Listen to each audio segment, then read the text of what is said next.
Hace 50 años que se desarrolló el Concilio Vaticano II, esa apuesta de la Iglesia por el diálogo con el mundo. Hoy, el Papa Benedicto XVI ha enarbolado la bandera de este diálogo con el mundo, ofreciendo la posibilidad del atrio de los gentiles. Esta serie de encuentros tiene lugar en este contexto, en el contexto de ofrecer la posibilidad de este diálogo, la oferta del Evangelio, el ofrecimiento del Evangelio como sal, luz y fermento de esta cultura nueva que nos envuelve, que es nuestro ámbito vital. Decía precisamente la Lumen Gentium del Vaticano II: el gozo y la esperanza, la tristeza y la angustia de los hombres de nuestro tiempo, sobre todo de los pobres y de todos los afligidos, son también gozo y esperanza, tristeza y angustia de los discípulos de Cristo, y no hay nada verdaderamente humano que no tenga resonancia en su corazón. Nos hacemos ecos de estas palabras porque de los problemas, de los sufrimientos, de las esperanzas en el mundo de hoy, queremos que esta serie de encuentros se desarrolle, viva y que aborde. Hoy nos acompañan en este programa Encuentros en la Frontera, Diálogos en la Frontera, Razón y Fe, don Francisco de la Torre Oliz, catedrático de Derecho Civil, don Diego Rueda Cruz, inspector de Hacienda y profesor de Derecho Tributario, y don Alfredo Ramírez Nardiz, profesor de Derecho Constitucional. Hace ya unos cuantos años, más o menos por ambientar el diálogo, la tertulia, el debate que hoy vamos a tener, hace ya unos cuantos años la Conferencia Episcopal publicó un documento que en su momento fue muy combatido, muy discutido y muy aceptado por otras capas sociales, por muchas capas sociales. Se titulaba La verdad os hará libres. Hacían un diagnóstico del momento cultural, del momento político, social, y creo que tiene todavía vigencia profética. Definían la situación de aquel momento los obispos como una situación de eclipse y de formación de la conciencia moral, es decir, la difuminación de la condición ética intrínseca al ser humano, la pérdida de vigencia moral de determinados criterios fundamentales, que son criterios que por su racionalidad, por su valor, contribuyen decididamente a la elevación de lo humano. El ser humano es un ser ético, no es nada.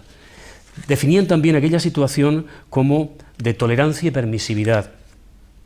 El único valor real, dicen literalmente, es la conveniencia personal y el bienestar individual, con un claro componente sensualista. Hablaban también del pragmatismo que justificaría cualquier medio para alcanzar cualquier fin. Hablaban también de la privatización de la moral, es decir, la moral pertenece al ámbito de la subjetividad y por tanto no puede hacerse pública. Al mismo tiempo veían cómo había una desvinculación entre la función social y las convicciones personales, es decir, yo puedo ser políticamente perteneciente a un partido que sostiene su ideario y privadamente tener una moral totalmente diversa o distinta. Hablaban, como digo, de ese momento tan difícil.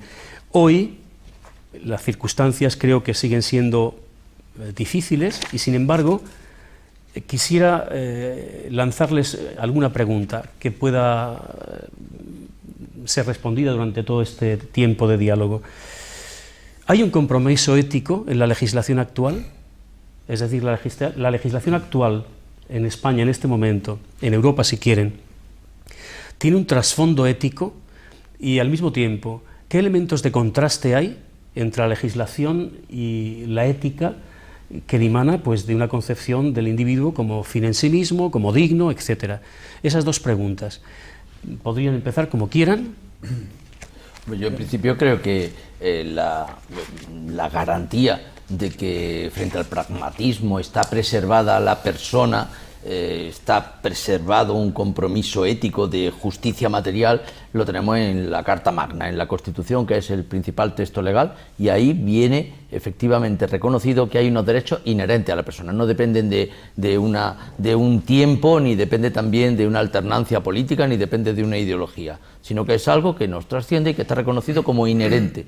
Por tanto, el que presida esa proclama en nuestra Constitución española, ¿verdad, Alfredo? Que tú eres más experto en esta materia constitucionalista, pero el que presida ese referente justnaturalista, el que la dignidad de la persona estemos llamados todos a preservarla en primera instancia, pues desde luego es ya una garantía.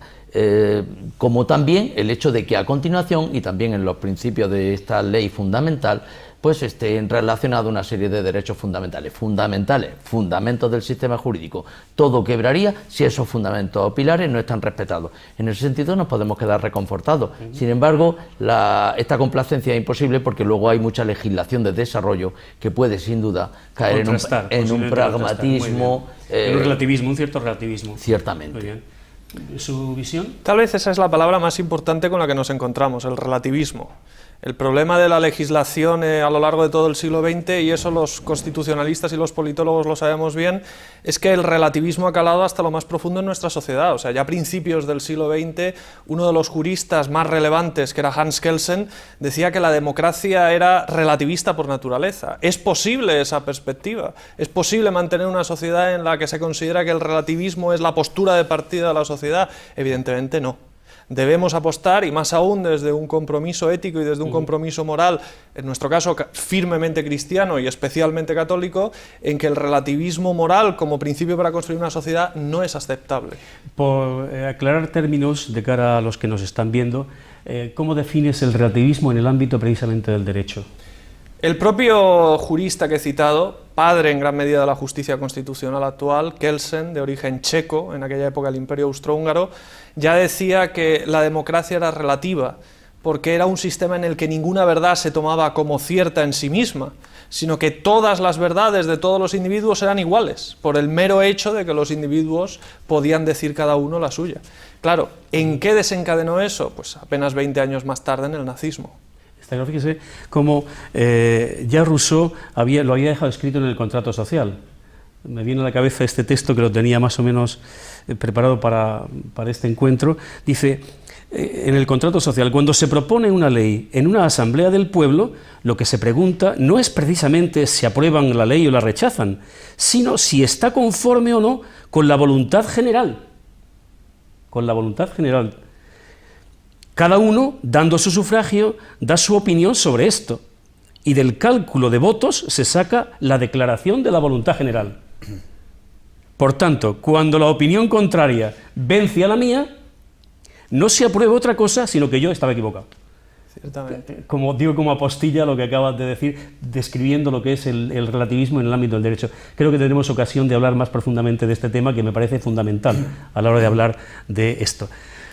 Profesor. Sí, yo simplemente por seguir vinculando y en el ámbito de una conversación, en una tertulia abierta como es esta, y siguiendo la línea de Kelsen, realmente al final lo que es cierto es que de alguna manera hay unos ciertos elementos absolutos que realmente superan el relativismo, pero que Kelsen lo llevaba ya al aspecto formal, a lo que era la pirámide normativa, a los elementos de soberanía popular, a la jerarquía normativa. Es muy expresivo en ese sentido el constitucionalismo inglés, una frase que dice que la ley lo puede todo menos cambiar al hombre en mujer, cualquier otra cosa lo puede hacer, porque se basa en el pacto social rusoniano precisamente.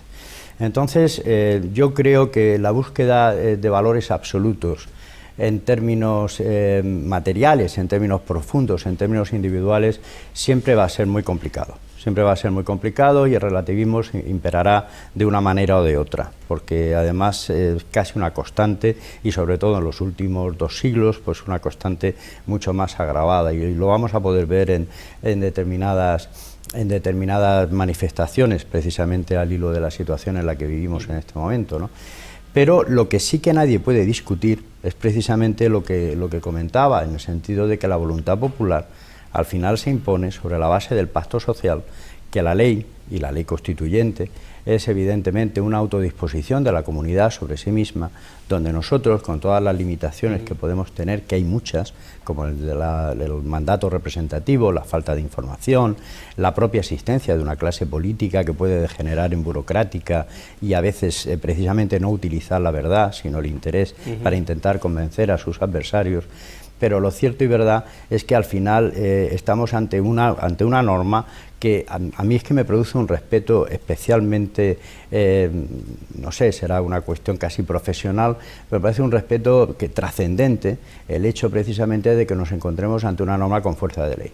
Eso quiere decir que de alguna manera nosotros hemos decidido autorregularnos de esa forma. Es verdad que mediante un mecanismo de democracia representativa que precisamente lo relativiza todo, donde los mensajes políticos y la relación de los partidos políticos con los medios de comunicación y la transmisión de mensajes a veces difumina y hasta puede hacer degenerar la voluntad última por la que los ciudadanos votan, pero sí tenemos que de alguna manera acogernos, asirnos, agarrarnos a elementos formales como valores absolutos. Y desde ese punto de vista, aunque sea abstracto, aunque nos falte un componente material profundo, si quieres hasta ideológico, en el sentido de entrar ya en lo que está bien o en lo que está mal, pero yo me siento bastante cómodo cuando de lo que hablamos es de expedientes formales. Es decir, lo que esté bien o lo que está mal estará bien si lo lógico sería que tuviéramos, y en materia de gasto público algunos hacendistas han hablado, como Wilczek, por ejemplo, de la regla de la unanimidad. Desde ese punto de vista, el valor absoluto no llevaría a la unanimidad, por eso la democracia siempre es relativa. Pero yo me sentiría muy reforzado si los cuatro estamos de acuerdo en algo y los cuatro fuéramos el todo. Pero si no es así, al menos sí que estoy muy tranquilo si tenemos un mecanismo, un proceso que nos permita determinar cuál es la mayoría de la voluntad de las cuatro personas que estamos aquí y que de alguna manera pues se imponga siempre con el debido respeto a las minorías, donde en ese respeto a las minorías es donde hay que defender a ultranza y mediante un mecanismo de garantías precisamente derechos que son esenciales, pero que se deben predicar y que se deben leer y ver siempre en términos individuales. Por lo tanto, hay una dimensión individual y una dimensión global. En la individual podemos entrar más en unos mínimos que siempre hay que respetar. En los globales habría que acudir más a expedientes formales. Este es el tema que ha tratado muy bien en su diálogo Joseph Ratzinger con Habermas, el tema de si hay algún tipo de fundamento prepolítico o metapolítico de los derechos humanos. Eso es lo que yo he destacado con la literalidad de la Constitución, derechos inherentes a la persona, van con la persona. Creo que para ir a lo real, a lo práctico, volvemos a las dos preguntas iniciales.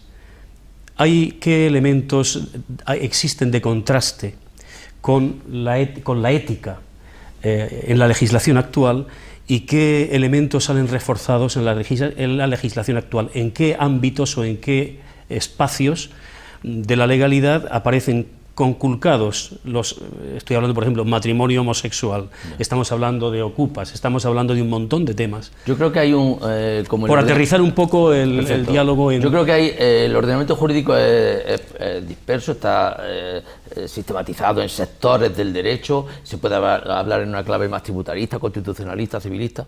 En clave civilista, desde luego, yo propugno, ensalzo la autonomía de la persona. Es decir, antes que la heteronomía, que nos venga dado todo, que nos venga impuesto, pues desde luego esa expresión de la persona, esa manifestación del ex privata de autonomía. ¿Se ve refrendada? Eso se ve refrendado en múltiples manifestaciones. Por ejemplo. Pues desde luego cuando una persona decide realizar un contrato, cuando una persona decide contraer matrimonio o cuando una persona decide disponer para después de su muerte los destinatarios de su patrimonio, pues todo ello está blindado o presidido por la autonomía privada, el reconocimiento a la libertad de la persona. Ciertamente hay una condicionante o limitaciones. Por ejemplo, que yo a la hora de disponer mortis causa de mi patrimonio, pues tengo que preservar unos derechos legitimarios en favor de un círculo de parientes cercanos, los herederos forzosos o legitimarios.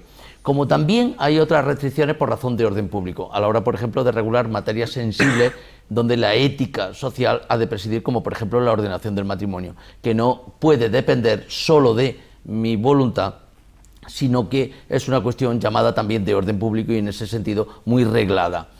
De otra parte también, además de estos condicionantes o limitaciones, pues podemos pensar en algunas manifestaciones ciertamente paradójicas. Por ejemplo, en el ámbito sanitario se ha generado una litigiosidad extraordinaria. La relación médico-paciente se ha normado o se ha legislado con la Ley de Autonomía del Paciente, presidiendo la autonomía del individuo, del paciente, frente al paternalismo del médico. Porque ya no entendemos que lo que el médico haga siempre será lo bueno, sino que la persona también puede disponer, incluso desde su libertad religiosa, entender que antes pierde la vida que una transfusión. Sin embargo, una transfusión sanguínea, y así tuvo hasta que pronunciarse el Tribunal Constitucional, entendiendo que unos padres no eran culpables del fallecimiento del hijo, porque eran testigos de Jehová. En ese sentido, esa preservación de la autonomía que yo suscribo puede tener algunos excesos. Y por ejemplo, ¿qué excesos podría tener esa defensa de la autonomía a ultranza? Porque desde la perspectiva cristiana, el ser humano no es un individuo integrado e inserto en una comunidad. Es decir, es lo relacional y lo individual lo que se privilegia desde la visión cristiana del ser humano. Y por tanto, la defensa a ultranza de la autonomía no tiene cabida desde una visión, como digo, personalista. Todos los derechos que recogemos en la Constitución en su seno llevan en sí mismo el límite de ese derecho. Si por ejemplo citamos el derecho de libertad, prácticos, si por ejemplo citamos el derecho de libertad de expresión, el artículo 20 de la Constitución, en el propio artículo 20 se recogen cuáles son los límites a ese derecho y se cita como límites, pues, para empezar, los derechos de los otros, derecho al honor, el derecho a la intimidad, el derecho a la propia imagen, el artículo 18, hasta qué punto puedo yo en un medio de comunicación meterme en la vida privada de otra persona. Constantemente estamos viendo en las noticias del corazón, en la prensa rosa, cómo eso sucede. ¿Hasta dónde puedo? Pues puedo hasta los derechos de los otros. Y eso la propia Constitución lo dice. Lo que pasa ciertamente, y aquí el profesor de la Torre tiene toda la razón, la legislación derivada de la Constitución, todas las leyes orgánicas, toda la normativa de desarrollo que se hace, puntualiza mucho eso. Y el diablo está en los detalles. Pero pongo una pega. Por ejemplo, hay un artículo en la Constitución en torno a la defensa de la vida. Todos tienen derecho a la vida. Así comienza ese artículo. Algo absurdo en castellano. Una frase no comienza con un adjetivo como todos, ¿no? ¿Todos qué? Bueno. Entonces, es decir, ¿realmente fue ingenua esa, o bien hubo un debate muy intenso en torno al tema de quiénes son todos? ¿Es todo el nasciturus? Hubo un debate precisamente para no hablar de toda persona, ¿no? Sí, evidentemente, porque ya parece que persona se decantaba por un concepto filosófico e incluso teológico. ¿Qué nos podría decir de esto? Es decir, hay, como decía al principio la pregunta, hay determinados elementos incluso en la Constitución que pueden contrastar con el referente ético al que nos referíamos. Por ejemplo, en tu ámbito de especialidad, Diego, si me permites, cuando se habla desde la Constitución de que se contribuirá con el sostenimiento del gasto público, hay ya un mandato de que paguemos unos impuestos. O sea, el referente ético, por tanto, es que estamos llamados a una contribución. ¿Realmente asumimos esos deberes? ¿Nos excusamos en que como otros no lo hacen, yo no lo hago? ¿O como hay una cierta dilapidación en el gasto público, yo tengo excusa para que desde mi economía doméstica ya burlar ese imperativo legal? Es evidente que no. Además, precisamente el artículo 31 también empieza con la expresión todos. Todos deben contribuir al sostenimiento de los gastos públicos. Y ahí es de donde la expresión todos precisamente se predica uno de los principios esenciales del sistema tributario, como es el de generalidad. El principio de generalidad quiere decir que todos tenemos que pagar, porque además hay que verlo en términos, en este caso, tanto absolutos como relativos. Es decir, si no pagamos todos, se recauda menos. Ahora lo estamos viendo y sufriendo en nuestras propias carnes. Si no pagamos todos en términos relativos, hay unos, evidentemente, que salen peor parados y que tienen que sufrir y soportar el hecho de que otros no lo hagan. Además de eso, también se habla dentro del efecto del fraude fiscal de los atentados a la competencia legítima en términos de mercado, y desde ese punto de vista ese principio de generalidad, por ejemplo, es un valor en sí mismo que le da un componente ético fundamental a algo que a mí me gustaría simplemente comentar por encima con una afirmación que a lo mejor parece muy absoluta, pero precisamente vamos a intentar ser lo menos relativistas posibles. El dinero no tiene moral, el dinero no conoce la moral, el dinero funciona como el agua, se penetra, se filtra por donde la ley de la gravedad más fácilmente le lleva, y por supuesto si le dejamos pues es exactamente igual que el agua. Lo que pasa es que llegaron los árabes en Granada, canalizaron y crearon algo tan bonito como el Generalife y como la Alhambra, y convirtieron pues aquello en el mejor jardín que en aquella época había en Al-Ándalus. Lo hicieron a través del talento, a través del conocimiento, a través de la ciencia. Es la ética, el factor corrector de las leyes económicas. Y eso está ausente hoy en día. Le pongo un ejemplo muy claro. China nos come, y China será dentro de unos años el líder absoluto.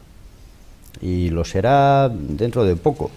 Es ya el dueño de la mitad de los bonos que deben, la mitad de la deuda que debe Estados Unidos está en poder de China. Son los acreedores de la mitad del dinero que debe la Reserva Federal Americana. China está comprando países enteros en África. China tiene ya contratado y comprado la producción de cobre de Chile de los próximos 30 años.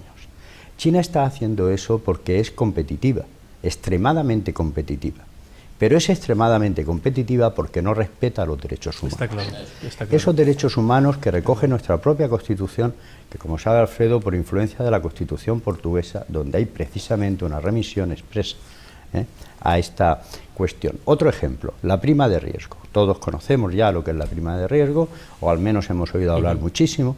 El otro día con un taxista veníamos discutiendo la prima de riesgo, la relatividad de la prima de riesgo, porque el bono alemán había bajado y ya tenía intereses negativos y al final me dijo, mire, la crisis lo que nos va a llevar es a todos a ser expertos en economía. La prima de riesgo, en mi opinión, es profundamente inmoral y va en contra de la ética, hasta el punto de que se puede denominar fallo de mercado. Yo, por lo menos es una tesis personal. Sin embargo, es un elemento esencial en el mercado. Pero simplemente vamos a recordar y además a reconocer la aportación del derecho canónico en el derecho tardorromano y en la creación del derecho común en los siglos XV, XVI, XVII y XVIII, hasta que llegó el liberalismo.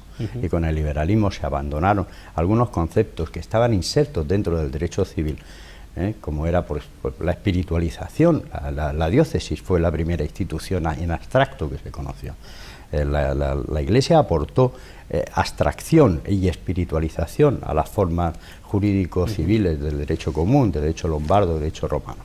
Entonces había una acción que era la acción por laesio enormis, que permitía la rescisión de cualquier operación en la medida en que se había desviado del llamado precio justo. Cuando vemos todo el tema de la usura, que tanto dio que hablar a los moralistas la prima de aquella riesgo, época. Exacto. Simplemente porque se vendía una cosa, el doble de lo que era el precio justo, ya se podía rescindir el contrato por lesión. Por eso, un artículo del Código Civil, y perdonad la pedantería, el 1291, al final dice: ningún otro contrato podrá ser rescindible por lesión, porque si no se podría argumentar que esa acción por lesión podría seguir vigente. Muy bien, pues lo único que quiero decir con esto es que detrás de eso estaba el concepto de precio justo, que ahora solamente ha quedado reducido a la expropiación forzosa, con el llamado justiprecio. De ahí vino también la influencia en la ley de usura, la ley de Azcárate, que ya inmediatamente se dijo que no se podía aplicar en el ámbito del derecho mercantil y que no se podía aplicar en el ámbito menos aún del derecho del sector financiero. Y yo simplemente digo una cosa: si usted necesita crédito, o tú necesitas crédito, perdona, y él necesita crédito, y tu situación es más angustiosa que la suya, no me parece lógico que precisamente por eso a ti te cobren más dinero. Claro. Eso es usura. Sí, eso y la sí, prima de riesgo inmoral, es una expresión absoluta de la usura. Pues esa prima de riesgo, que no deja de ser una manifestación de la usura y de un comportamiento absolutamente repugnante desde el punto de vista ético, eso es lo que puede ser que nos lleve a todos a una situación de pobreza. Yo no quiero ser alarmista, pero que ya veremos lo que nos toca sufrir con este tema. Me parece muy bien el apunte, me parece muy bien porque estamos aterrizando en cosas. Bien, yo, estamos a propósito de lo que sugiere, un par de cosas. Una, efectivamente, avalar y refrendar y actualizar las bondades de aquel referente del derecho de la Iglesia que puso a la mujer en igualdad con el hombre, por tanto, una igualdad que efectivamente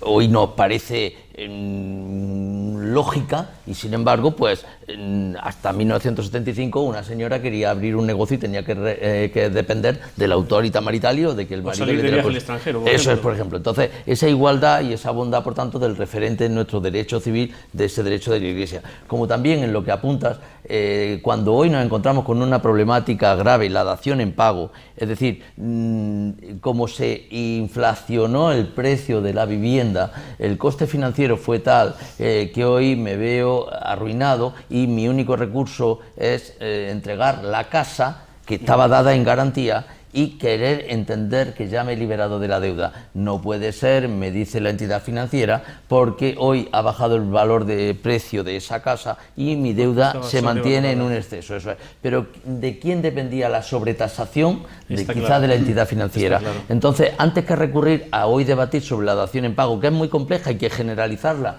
sería provocar mucha inseguridad jurídica y desnaturalizar figuras como la hipoteca, a lo mejor había que haber exigido en responsabilidad en esa entidad tasadora o una mejor publicidad. Antes también hemos hablado al principio del debate. Y que no paguen precisamente los más débiles. Una mejor publicidad de las condiciones generales de contratación, una responsabilidad en el registrador mercantil o en la entidad financiera, porque son intermediarios cualificados que en el antes de hoy vernos con esa solución de dación en pago sí o dación en pago no, antes la información a la persona, porque la persona para que goce de la autonomía tiene que estar informada. Y esa quizá también es una...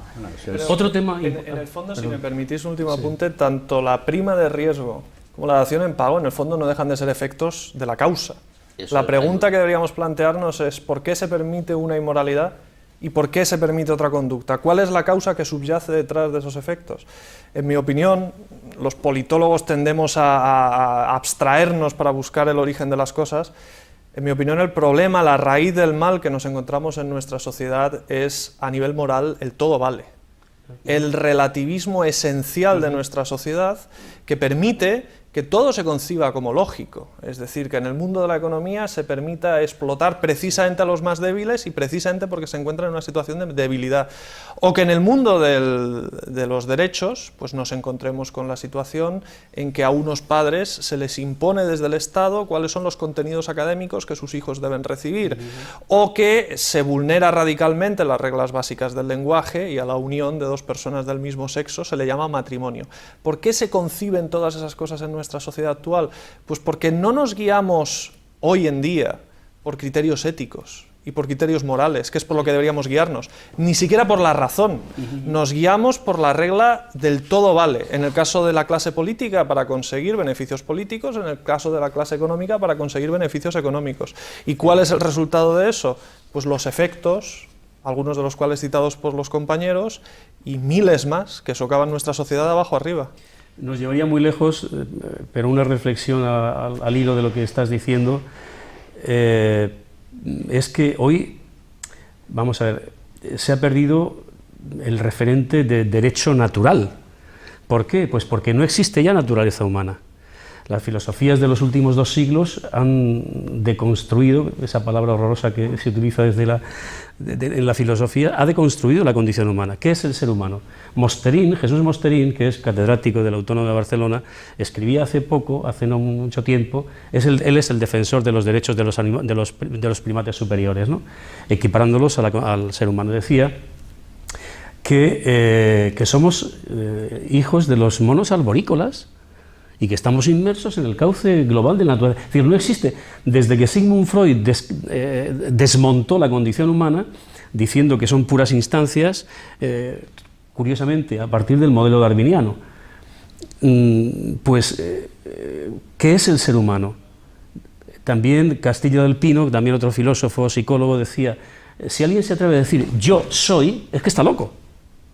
¿Qué es el ser humano? Un constructo cultural. Ese es el problema. O puede ser mucho más grave. El problema que hoy en día nos encontramos es Sartre.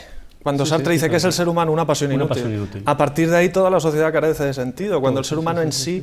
El problema que nos encontramos hoy en día en la raíz del derecho, pues ya lo vimos en los juicios de Nuremberg. Es la lucha de siempre entre el justnaturalismo y el justpositivismo. Claro. Quienes dicen, el derecho, para ser derecho, debe tener un trasfondo ético, debe tener un trasfondo moral. Una recta razón puede surgir de Dios o puede, como decía Kant, surgir de la recta razón del hombre. Pero debe haber algo que trascienda, que sea permanente, que no fluya. Sin embargo, aparecieron los nazis y dijeron, oiga, no, nosotros matamos a 6 millones de judíos porque nuestra ley, las famosas leyes de Nuremberg de 1933, hechas por Gebke y por Stuka, del 35, perdón, decían que los judíos, pues técnicamente, no eran seres humanos, eran infrahombres. Claro. Con lo cual, si la ley lo dice, ¿qué podemos hacer? No. Ese es el problema y lo que no se puede permitir. Y antes de pasar a otra pregunta, a ese propósito, recuerdo una entrevista que se hizo hace ya un tiempo, cuando los talibanes derruyeron las estatuas estas de los budas, etc. Bueno, pues cuando se reprimió aquella insurgencia terrible, un periodista americano ingenuamente pregunta a un mulá, bueno, ahora ya que los talibanes han salido, ¿se podrá hablar de derechos humanos? Y este mulá le contesta, ¿derechos humanos? Eso es cosa de ustedes, los occidentales. Perdón por monopolizar un poco el uso de la palabra, eso es un error muy típico de los occidentales. O sea, en el siglo XIX es John Stuart Mill, utilitarista, descendiente de político e ideológico de Bentham, ya decía que los occidentales tendíamos a ser muy orgullosos porque queríamos extender nuestra moral, que no deja de ser otra cosa que moral cristiana, a todo el mundo. Pero claro, a un señor de China, como citaba el profesor Rueda hace poco, o a un señor de Oriente Medio, la moral occidental, nunca mejor dicho, le suena chino. ¿Por qué? Pues porque la moral occidental es filosofía griega, derecho romano y cristianismo.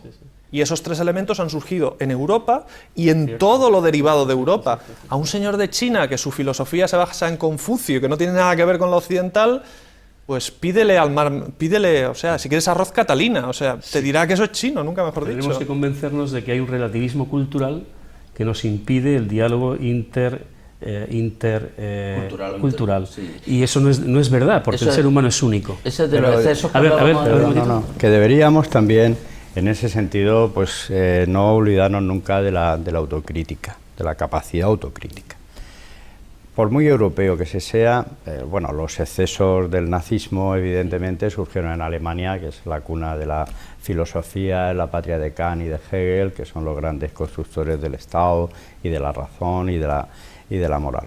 E inmediatamente después de la Escuela de Derecho Libre de Kantorowicz vinieron los neokantianos de Radbruch, que pusieron las cosas en su sitio y precisamente en un terreno de los años 40 que fue la génesis de este núcleo de derechos humanos. Ahora, aquí en España, o en Alemania, o en Inglaterra, o en Estados Unidos, pues hemos tenido una serie de problemas, porque ese todo vale ocurre también aquí, con los derechos humanos encima. Y como no hay fenómenos, elementos correctores, todo sigue ocurriendo. Quiero decir, por ejemplo, se reprocha mucho al antiguo presidente del gobierno que en su día dijo, y a mí me pareció ya en su momento un disparate, que teníamos el mejor sistema financiero del mundo. Ahora se dice que eso no era así y que esto se tenía que haber hecho hace 4 años. Pues a lo mejor tampoco es así, porque la evolución, quiero decir, hay que tenerlo en cuenta todo, la evolución de lo que ha ocurrido en el sector financiero en este periodo en crisis también es importante. Y voy a poner un ejemplo de la dación en pago. La dación en pago de la que habla Francisco de la Torre es la dación en pago de la persona normal y corriente, de Juan Español, que va y que pide una hipoteca, que en lugar de para comprar una vivienda de 200.000 euros, que en lugar de darle 140 o 120, que era lo máximo que le tenían que haber dado, le dan 300, le convence de que se embarque y tal, y ahora ya le aplican la responsabilidad patrimonial universal y ni siquiera entregando la casa, libera la deuda y tiene que seguir pagando eso. Pero la dación en pago, después de haberme, porque además en la causa básica de la crisis en Estados Unidos y cómo eso luego viene hacia acá, viene sobre todo de que los tipos de interés se caen al suelo porque los chinos exportan ahorran y entonces prestan lo que les sobra. Entonces, al derrumbarse los tipos de interés, pues es como pasa cuando se cae el precio de un zapato. Si una persona fabrica zapatos y quiere mantener los beneficios y el precio baja, el margen baja, solamente podrá conseguir vendiendo más zapatos. En vez de vender mil pares, vendo 3.000 y así consigo ganar lo mismo reduciendo el margen una tercera parte. Como se redujo el tipo de interés, se redujo el margen del crédito, pues mucho crédito. Cuanto más crédito, mejor. Y fue el egoísmo del banquero que me metía en la cabeza y me animaba como si fuera un Boy Scout a que yo me metiera donde no me debía meter, el que llevó a esta situación de crisis. Debería haberse corregido eso, debería haberse ajustado bien las tuercas a los organismos reguladores, a todos los que permitieron eso. Me parece muy bien, pues no solo no se hizo, sino que además se ha seguido manteniendo ese tipo de ética en la resolución de la crisis. Y ahora le pongo un ejemplo. Esa dación en pago no ha habido problemas para aceptársela a grandes empresas, en grandes terrenos, con suelo. Cuando el suelo, que ahora mismo vale el 10%, valía el 30%, se aceptó como dación en pago en un 80%, sobre la base de un problema que es la expresión clarísima en economía de la falta absoluta de ética y del egoísmo más absoluto. Y es que si el problema es de 1 millón, es mi problema. Si el problema es de 1.000 millones, es tu problema. Del banco, es del banco. Y entonces, un último tema, porque nos quedan solamente unos minutos. Tenemos 5 o 6 minutos, pero hay un tema que habéis apuntado antes también. Estamos hablando, pues eso, de los contrastes entre el derecho y la ética. No, pero permíteme, a propósito de este tema, como un fleco final, si me permitís, porque el derecho sí está bien construido. Es soluciones coyunturales lo que están desnaturalizándolo, contradiciéndolo. Bien es cierto que nuestra Constitución española dice que estamos en un escenario de libre mercado, pero que antes que ayudar a la banca o el rescate de banca, tenemos que apostar por preservar industrias como la agricultura o la ganadería. Sí. ¿Por qué? Porque tienen una rentabilidad social. Son fuente de riqueza. Fijan población en el campo, equilibran los trasvases demográficos, etcétera. Entonces, y sin embargo no estamos respetando esa ayuda que es un mandato constitucional y bien construido. Un tema porque no disponemos de más tiempo, pero quiero que lo toquéis aquí, aunque sea muy brevemente. Es que ha salido antes. Evidentemente hemos visto cómo la Constitución, las grandes leyes tienen ciertamente un componente ético, en fin, yo en algún momento pongo mis reparos, ¿no? Pero bueno, bien, pero se ha apuntado al articulado en el que se desglosan precisamente la Constitución. Uno de ellos, los últimos, es el IBI para la Iglesia. Sí. El IBI para la Iglesia, a ver. El IBI para la Iglesia, en mi modesta opinión, es una clara maniobra electoralista. Es una clara maniobra electoralista. Basta con saber los rudimentos básicos de la ley para conocer que las relaciones entre la Iglesia Católica y el Estado se rigen por unos tratados internacionales, que son los acuerdos con la Santa Sede de enero de 1979. En esos tratados se regula precisamente la situación en la que quedan los inmuebles de la Iglesia.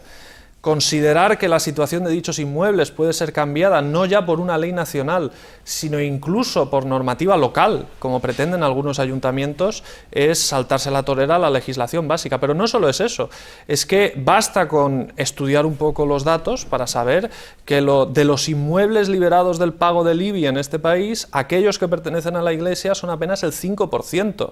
Tanto ruido de tambores para 5 euros de cada 100. Y más que eso, es que dichos inmuebles son inmuebles que en muchos casos, por no decir la mayoría, se dedican a una labor social ingente, de la cual hoy en día dependen miles de familias. En eso también quiero insistir, porque efectivamente los bienes culturales, muchas veces la mejor manera, como el medio ambiente, de preservarlo es ponerle un cinturón y que nadie entre. La responsabilidad de la Iglesia es saber poner, como lo hace ejemplarmente, pues poner un monasterio y gestionarlo de manera que tenga una función de evangelización, de culto e incluso de enseñanza universitaria, etcétera. O de agregación social. Exactamente. Porque cada parroquia que se abre es una cárcel menos que se abre, vamos. Entonces yo creo que son centros educativos. Pero de todas formas me interesaría mucho, don además, Diego, para ahí tienes la palabra. Que usted es Diego, profesor.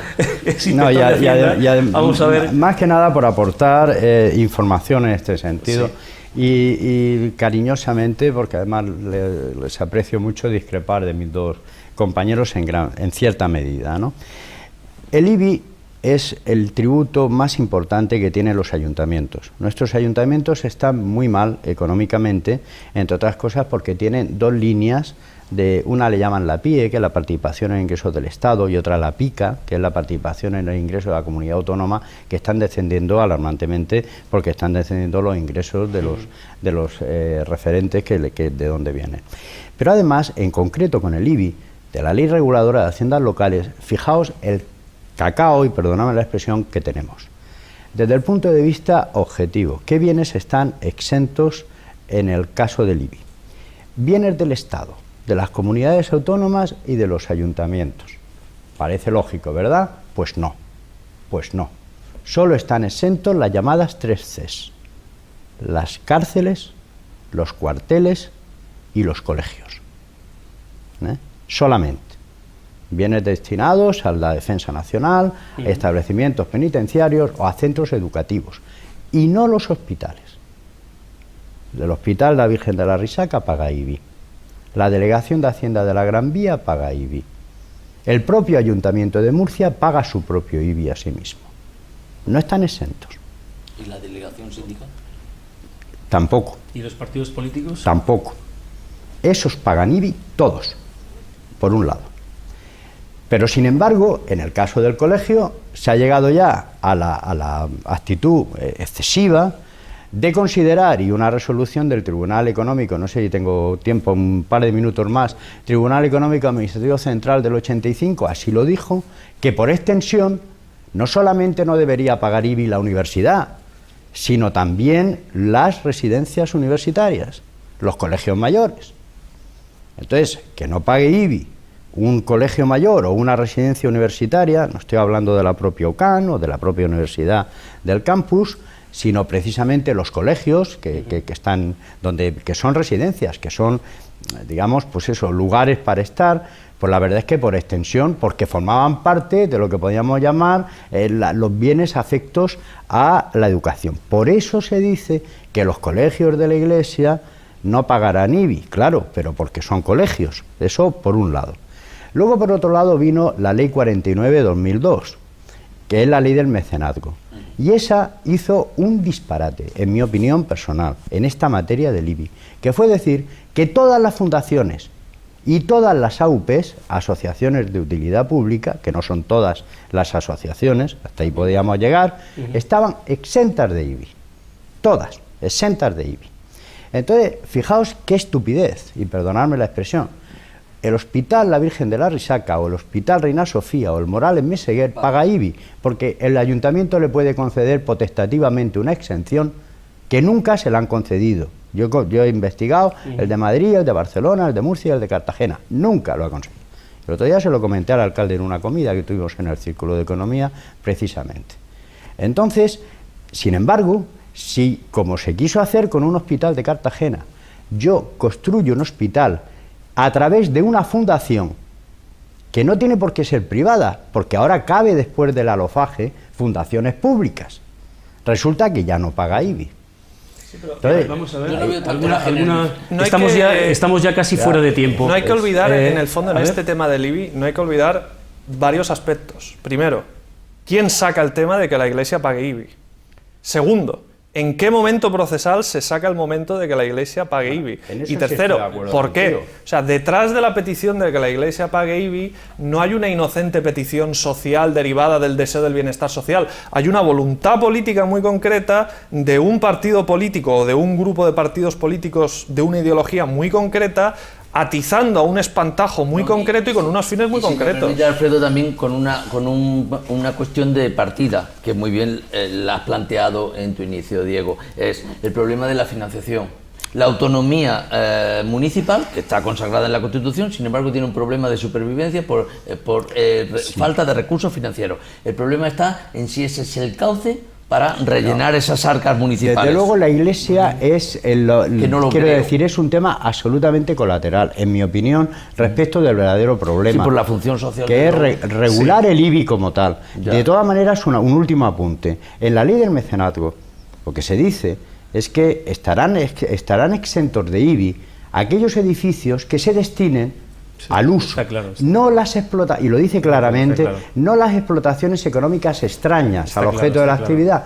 Ya el La Iglesia- acuerdo parece la decir Iglesia lo es así, mismo. es decir, todo aquello que concurra a una mejora de la sociedad, un templo, que es centro de agregación, un club Clarísimo. juvenil que tiene la parroquia, pero no si bueno, la parroquia tiene una serie de edificios que bueno, pues que está... Se hablaba de la que Catedral están de arrendados. Sevilla, un Está parking, claro. un parking es que una tiene bien. empresa Eso está que absolutamente está claro. al lado. Vamos terminando, creo que hemos invocado un tema muy actual y Es que da interesante. mucho de sí, pero en fin, creo que nuestro diálogo ha podido ser muy provechoso. Les doy las gracias más efusivas, don Francisco de la Torre, Gracias. don Diego Rueda y don Alfredo Ramírez. Les emplazo para otro momento, en Encantado, que son tantos los temas que en este Diálogos en la Frontera queremos abordar que creo que nos encantará volver a contar con su presencia. Muchísimas gracias a los que habéis querido intervenir en este programa. Muchas gracias. Buenas tardes.